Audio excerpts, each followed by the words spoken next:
Hello, dear bankers. I, Purva, welcome you all to this Editabs platform. So, if you are preparing for JIB November 2026, this series JIB Target 50 is for you. जहाँ पर contents को इस तरीके से cover किया जा रहा है कि आपके सिलेबस के मोस्ट इंपॉर्टेंट टॉपिक्स कवर हो जाएं। और अगर आप इस सीरीज़ के कंटेंट्स को अच्छे से फॉलो करते हैं, रिविजन करते हैं, प्रैक्टिस करते हैं, तो आप आसानी से 50 मार्क्स स्कोर कर पाएंगे in your JIB examination. AFM में आज हमारा लेक्चर नंबर 29 है, जहाँ पर हम लोग अकाउंटिंग रेशियोज को कंप्लीट करने वाले हैं। लास्ट लेक्चर में हमने अकाउंटिंग रेशियोज का हाफ पार्ट कर लिया था। हाफ पार्ट हम आज के लेक्चर में कर कर चलेंगे। एग्जाम पॉइंट ऑफ व्यू से अकाउंटिंग रेशियोज काफ़ी इंपॉर्टेंट है। मे अटेम्प्ट में भी देखा गया कि लगभग हर शिफ्ट में आपको अकाउंटिंग रेशो से 2 से 3 क्वेश्चंस देखने को मिले, ठीक है ना। तो न्यूमेरिकल एस्पेक्ट्स के लिए आप इस टॉपिक को ज़रूर अच्छे से कवर अप कीजिएगा। But before starting the topic I would like to tell you कि आपकी एग्जाम प्रिपरेशन को स्ट्रक्चर्ड और स्ट्रीमलाइन तरीके से कंप्लीट करवाने के लिए एड्यूटैप ने एक कोर्स लॉन्च किया है, that is the Edutaps master course. अब मास्टर कोर्स को बाय करने के लिए मास्टर कोर्स में बहुत अच्छे अच्छे फीचर्स हैं, जिसमें आपको डिटेल्ड कंसेप्ट क्लासेस मिल जाएंगी, लाइव क्रैश कोर्स वाली लाइव क्लासेस मिल जाएंगी, concept notes, previous year question और प्रैक्टिस के लिए chapter wise full length mock test मिलेंगे। तो वन स्टॉप सॉल्यूशन कोर्स है हमारा मास्टर कोर्स। अब एक साथ आप इतना अमाउंट स्पेंड करने के लिए अगर रेडी नहीं है, so you can avail a 2-day demo course for this master course by just paying ₹1 की फी पेमेंट से आप इस 2-day डेमो कोर्स को अवेल कर सकते हैं, जिससे आपको एक इंसाइट मिल जाएगा कि मास्टर कोर्स में क्या क्या फंडामेंटल्स अवेलेबल हैं, क्या क्या फीचर्स अवेलेबल हैं, और आप उन फीचर्स को यूज कर कर अपनी तैयारी को अच्छे से कवर अप कर सकते हैं, ठीक है ना। बाकी कोर्सेज के बारे में हम इस लेक्चर के एंड में डिस्कस करेंगे। अब हम टॉपिक को कंटिन्यू कर कर चलते हैं। द टॉपिक अकाउंटिंग रेशोज़ में हमने लास्ट जो लेक्चर था वहाँ पर हमने सॉल्वेंसी रेशोज़ हमारी कवर हो चुकी हैं, स्टॉक टर्नओवर रेशो हमारी कवर हो चुकी है। आज का हमारा टारगेट है, पहले तो हम debtors turnover ratio cover up करेंगे and then will cover up all the profitability ratios, ठीक है ना। तो स्टार्ट करते हैं डेटर्स टर्नओवर रेशो से। डेटर्स टर्नओवर रेशो क्या है? देखो, एक ऐसी रेशो जो कि आपको ये बता रही है कि डेटर्स से कितने टाइम में कैश कन्वर्ट होगा, यानी डेटर्स वाली मनी कितने टाइम में कैश में कन्वर्ट होगी, वो आपको पता चलेगा डेटर्स टर्नओवर रेशो से, डेटर्स वेलोसिटी से। फॉर्मूला क्या रहेगा? फॉर्मूला रहेगा credit sales by average accounts receivable, या एवरेज डेटर्स आप बोल सकते हो। अकाउंट्स रिसीवेबल का मतलब होता है कि आपके पास डेटर्स भी आ जाएंगे इसके अंदर, और आपके पास बिल्स रिसीवेबल भी आ जाएंगे, ठीक है ना। तो क्रेडिट सेल्स, जो सेल्स आपने उधार पर करी, क्रेडिट पर करी। अकाउंट्स रिसीवेबल, जिसमें ट्रेड डेटर्स और बिल्स रिसीवेबल हो जाएंगे। और अगर मुझे इसकी एवरेज निकालनी है तो एवरेज का फॉर्मूला सेम रहेगा, opening accounts receivable plus closing accounts receivable divided by 2। ये मेरा फॉर्मूला रहेगा for calculating the average. Clear है? आगे बढ़ते हैं, सिग्निफिकेंस इंपॉर्टेंस की बात करते हैं। देखो, ये रेशो क्लियरली आपको इंडिकेट कर रही है कि how efficiently you are able to collect your debts. जितनी ज़्यादा ये रेशो होगी उतना अच्छा आपके लिए होगा, ठीक है ना। और इससे आप बिजनेस की कैश बजटिंग कर सकते हैं, आपको पता चल जाएगा कि कितने टाइम में आपका कैश जो है वो आ जाएगा, और आप उस हिसाब से कैश का बजट वगैरह सेट कर सकते हैं। डेटर्स टर्नओवर रेशो के बाद इसी से रिलेटेड एक कंसेप्ट आता है डेट कलेक्शन पीरियड का, ठीक है ना। डेट कलेक्शन पीरियड का मतलब हम नंबर ऑफ डेज या नंबर ऑफ मंथ्स निकाल रहे हैं जिसमें हमारा जो डेट वाला पैसा है वो कैश में कन्वर्ट हो जाएगा। अगर मेरे को मंथ्स में निकालना है तो मैं मंथ्स से डिवाइड करूंगी, अगर मेरे को डेज से निकालना है तो मैं डेज से डिवाइड करूंगी। मंथ्स और days according to the need divided by the debtors turnover ratio, ठीक है ना। तो ये आपके पास क्या आ जाएगा? डेट कलेक्शन पीरियड आ जाएगा। अब डेट कलेक्शन पीरियड निकालने का फायदा क्या है आपको?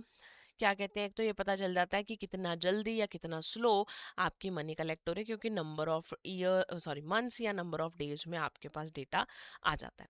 फर्म का जो डेट कलेक्शन पीरियड है वो इंडस्ट्री के डेट कलेक्शन पीरियड से सिमिलर होना चाहिए, क्योंकि इंडस्ट्री आपको एक स्टैंडर्ड प्रोवाइड करवा रही है। आपकी जो इंडस्ट्री है, अगर आपका डेट कलेक्शन पीरियड इंडस्ट्री से बहुत कम है ना, सो still there could be some kind of persons, customers who would be who would not be able to get product from you. क्यों? क्योंकि आपका डेट कलेक्शन पीरियड कम है, आप कम दिनों में पैसे उनसे मांग लोगे और उनको डेट कलेक्शन पीरियड लंबा चाहिए। और अगर इंडस्ट्री से बहुत ज़्यादा डिफरेंस, बहुत हाई लेवल पर आपका डेट कलेक्शन पीरियड होगा, तो that is also not a right approach. बहुत ज़्यादा ढील भी देना ठीक नहीं रहेगा, ठीक है ना। तो आपको स्टैंडर्ड डेट कलेक्शन पीरियड का पता चल जाएगा। हर इंडस्ट्री, हर बिजनेस टाइप के हिसाब से जो है डेट कलेक्शन पीरियड रहता है।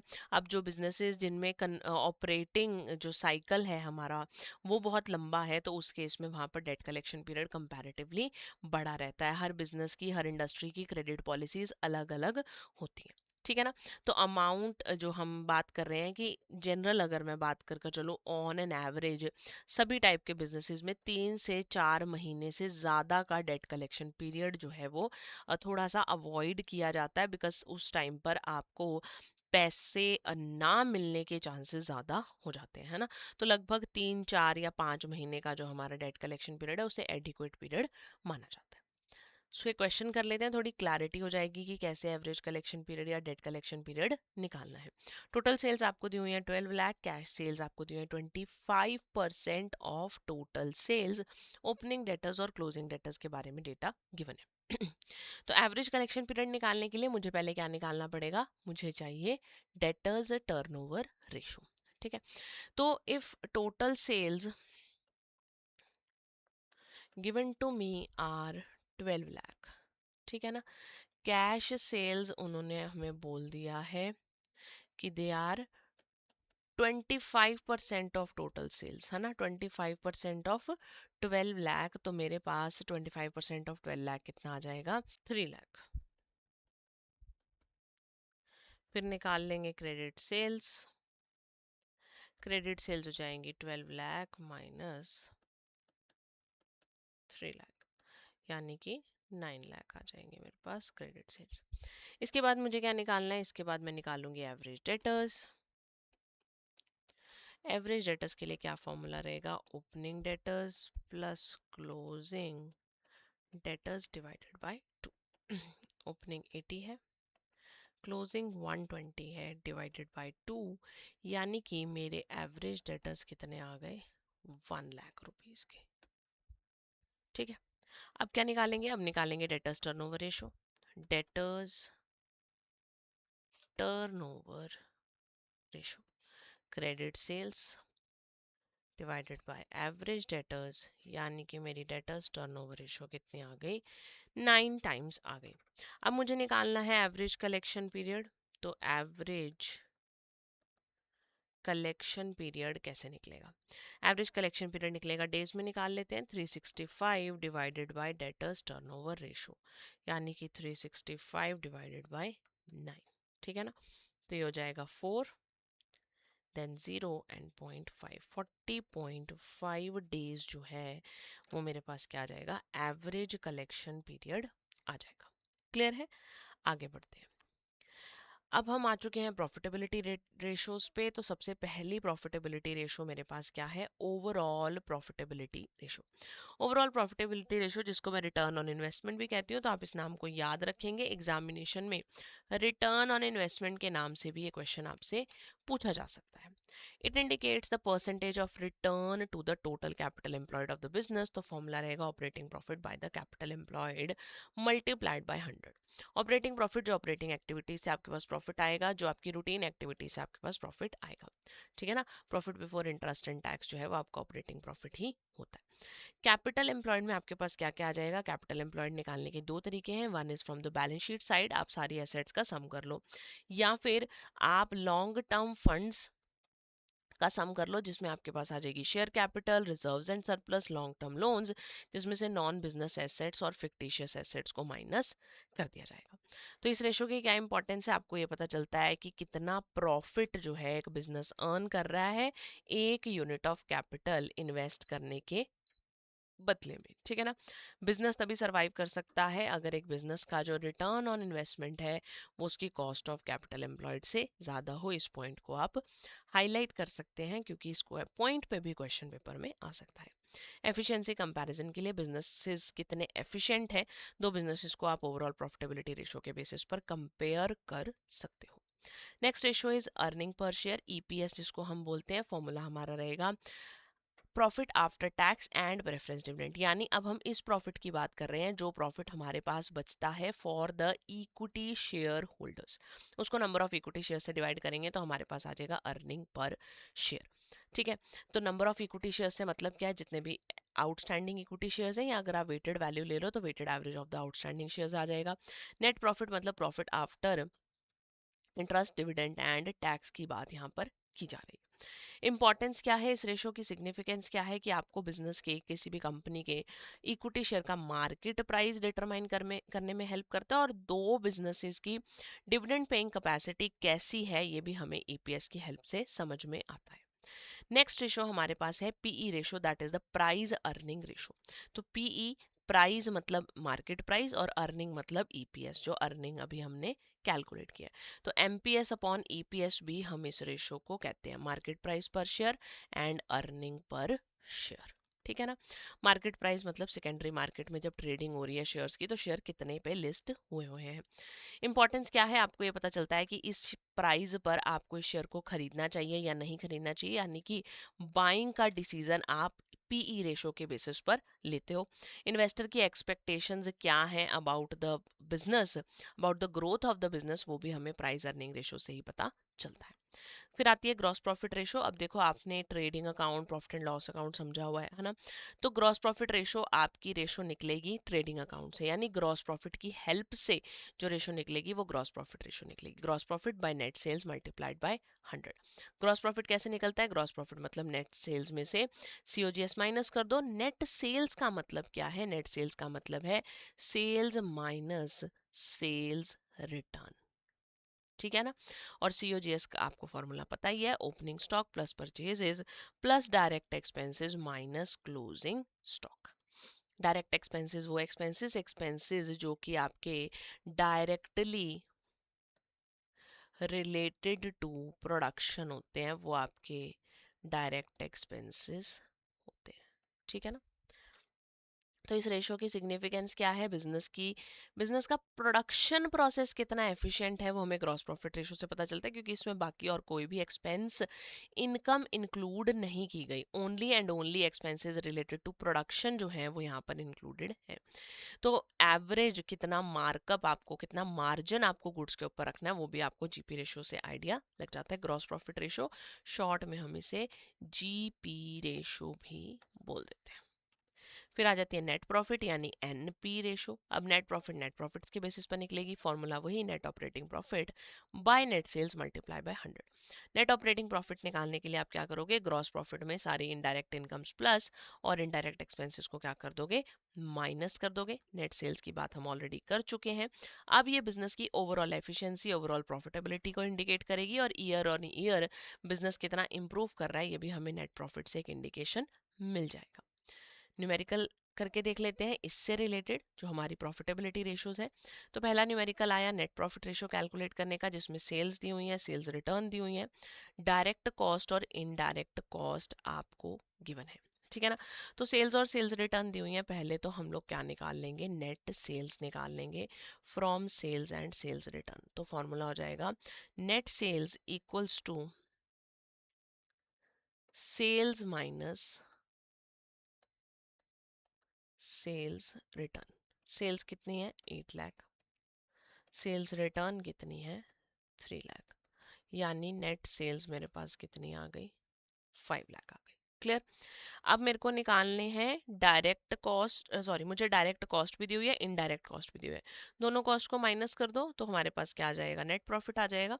तो नेट प्रॉफिट कैसे निकलेगा, नेट सेल्स में से अगर मैं डायरेक्ट कॉस्ट माइनस करती हूँ तो वो ग्रॉस प्रॉफिट आता है, और उसमें से अगर इनडायरेक्ट कॉस्ट माइनस कर देती हूँ तो वो क्या आ जाता है, नेट प्रॉफिट आ जाता है।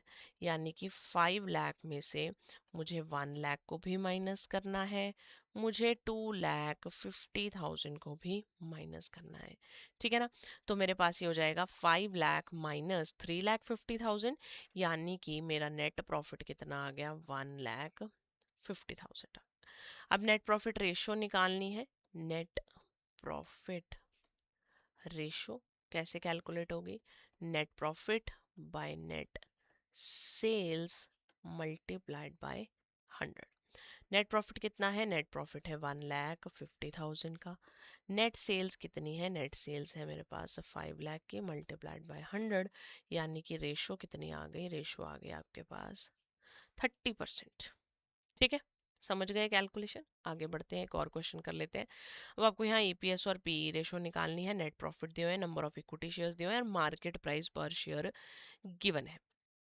नेट प्रॉफिट गिवन है, लेकिन कोई और डेटा नहीं दिया हुआ कि आपको प्रेफरेंस डिविडेंड वगैरह देना है, तो आपके पास ये सारा का सारा जो है, this is the earnings for equity share holders. इसको हम मान लेते हैं कि आफ्टर टैक्स एंड डिविडेंड ही हमारे को ऑलरेडी प्रोवाइडेड है।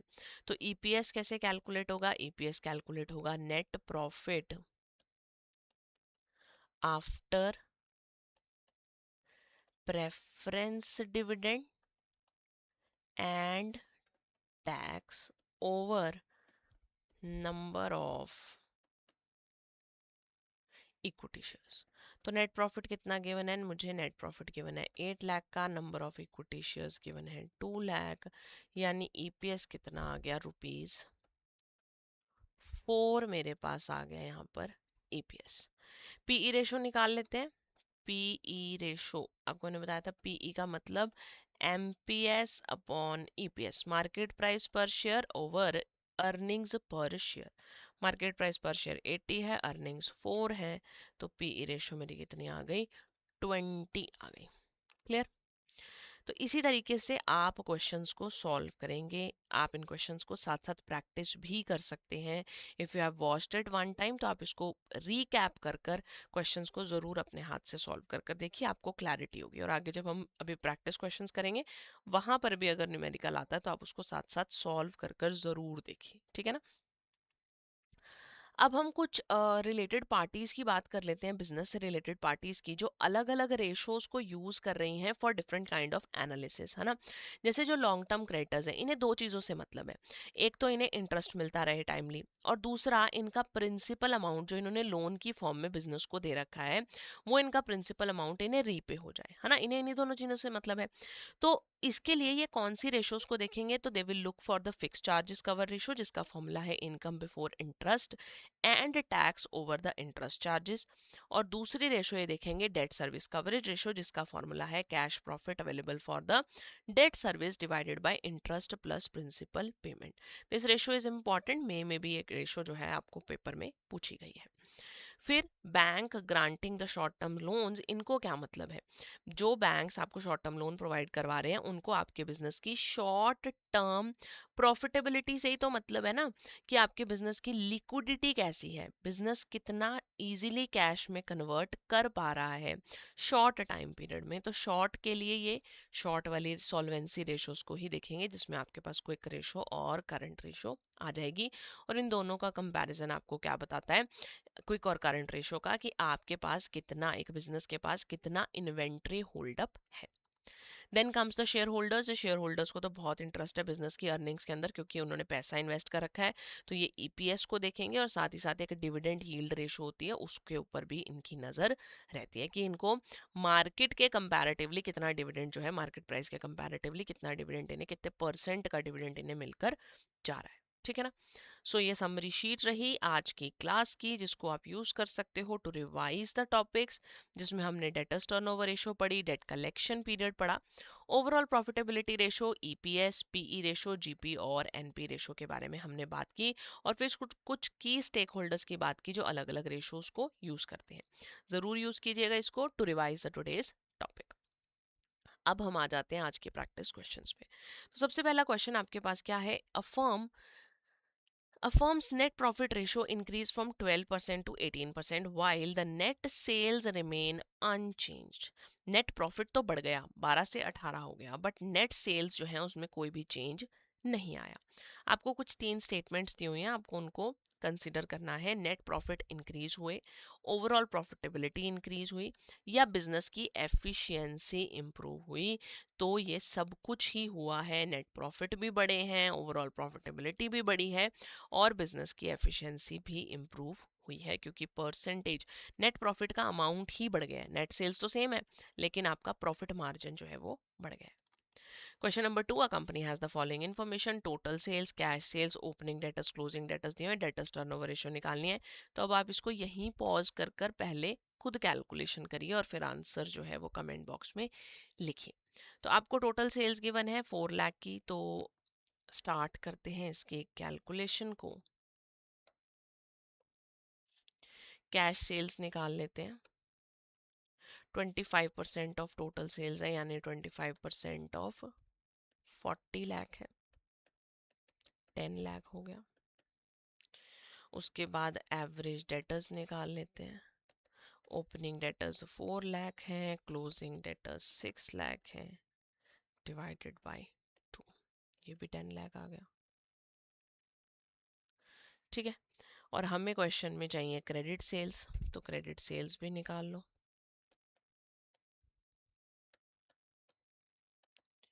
क्रेडिट सेल्स कैसे निकलेंगी? 40 लाख की आपकी टोटल सेल्स है, उसमें से आपने 10 लाख की कैश सेल्स को माइनस कर दिया, तो आपके पास 30 लाख की क्रेडिट सेल्स बच गई। डेटर्स टर्नओवर रेशो के लिए 30 लाख की credit sales by plus 5 lakh आ जाएगा। बाय डेटर्स टर्नओवर रेशो आपकी कितनी हो जाएगी? 5 लाख। तो आपके पास 6 टाइम्स जो है वो डेटर्स टर्नओवर रेशो आ जाएगी। ऑप्शन बी आपका राइट आंसर रहेगा। क्वेश्चन नंबर 3, एक फर्म का ईपीएस दिया हुआ है, एमपीएस दिया हुआ है। वो बोल रहे हैं कि व्हाट डज दिस इंडिकेट? अगर इंडस्ट्री का पीई 10 है तो हम पहले अपना पीई निकाल लें। एमपीएस बाई ईपीएस था ना, हमारा पीई तो 15 आ रहा है और इंडस्ट्री का पीई क्या है? 10, यानी कि मार्केट हमसे हाई ग्रोथ एक्सपेक्ट कर रही है क्योंकि हमारा पीई जो है वो ज़्यादा है। ठीक है ना? सो अब हम बात कर लेते हैं कुछ स्ट्रक्चर्ड कोर्सेज की, जिसकी हेल्प से आप अपनी एग्जाम प्रिपरेशन को बहुत ही ज़्यादा स्ट्रक्चर्ड स्ट्रीमलाइन बना सकते हैं। उसके लिए आपको क्या करना है? उसके लिए आपको एडुटैप की वेबसाइट पर जाना है, edutap.in, और कोर्सेज सेक्शन में जाकर जेआईबी कोर्सेज पर आप क्लिक करेंगे तो आपको जेआईबी के सभी कोर्सेज यहाँ पर जैसे विजिबल हैं वो विजिबल होंगे। सो हमने स्टार्टिंग में बात की थी मास्टर कोर्स की, पहले इसी को डिस्कस कर लेते हैं। Complete full package course, one stop solution for all your JIB related problems. ठीक है ना? सारी तैयारी पक्के वाली एक ही जगह पर जो आपकी होने वाली है वो होने वाली है मास्टर कोर्स में। डिटेल में कंसेप्ट क्लासेस मिलेंगी, 15 20 25 मिनट्स की आपकी क्लासेस रहेंगी। शॉर्ट शॉर्ट पीरियड में आपको कंसेप्ट इसीलिए समझाए गए हैं ताकि आप अपने बैंकिंग शेड्यूल के साथ साथ जो है तैयारी को आसानी से कर पाएं।